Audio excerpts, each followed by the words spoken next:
le journal média. Le journal média qui est en partenariat bien sûr avec Monsieur Média, donc le site c'est monsieurmedia.tk. Alors, le journal, c'est bien sûr M6 qui renforce sa sécurité pour le jeu The Mall. Donc dans ce nouveau jeu présenté par Stéphane Rothenberg, qui est produit également par Endemol, M6 a décidé de supprimer toutes les prises de vue par hélicoptère.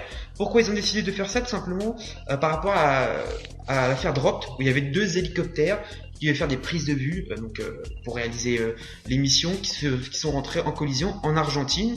Et aussi de plus, pour renforcer la sécurité dans The Mall, donc la nouvelle émission d'M6, la production a fait appel à Jean-Paul Jarnias, qui n'est plus moins que le responsable de la sécurité de la Tour Eiffel. Donc il y a quand même une personne assez importante. On rappelle juste comme ça que le concept de The Mall repose sur 10 anonymes qui sont en vol pour l'Afrique du Sud, d'accord. Et durant cette aventure, ils vont devoir réaliser des épreuves physiques et psychologiques. Jusqu'ici, on va dire, ça ressemble un peu à Koh-Lanta, à Pékin Express. Mais non. Parce que là où ça va se compliquer, c'est que parmi eux, il y a une taupe. Il y a un intrus qui va être chargé par la production de les déstabiliser dans leurs épreuves physiques, dans leurs épreuves psychologiques, intellectuelles. Et ça, à mon avis, je pense, ça va réserver pas mal de surprises. Sans transition, on passe à Harry Roselmack qui arrête son magazine.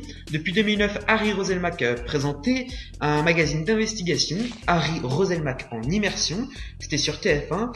Cependant, mardi, dans les colonnes de Média Plus, Pascal Pinning, le patron des magazines de TF1, a annoncé la fin du magazine. Cependant, il a bien précisé que c'est pas parce que le programme s'arrêtait qu'il n'y aurait pas de nouveau programme d'investigation avec Harry Roselmack. Formation qui va réjouir Sullivan, puisque les Simpsons, ils n'ont pas fini de nous amuser, puisque la série animée créée par Matt Groening, est diffusée d'ailleurs depuis les années 90, va au moins continuer jusqu'en 2017, puisque la Fox vient de signer pour deux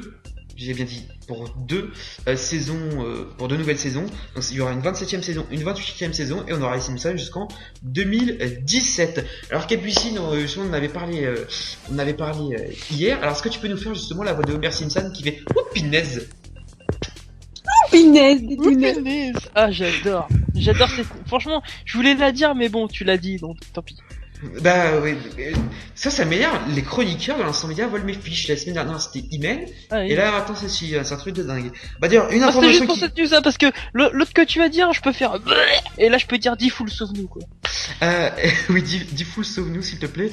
Autre information qui va réagir Sullivan.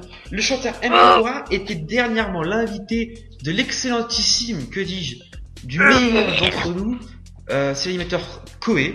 Donc il est invité chez Koé, c'était en début de semaine, et s'est lancé dans un fou pari avec l'animateur de la libre antenne de 19h d'énergie.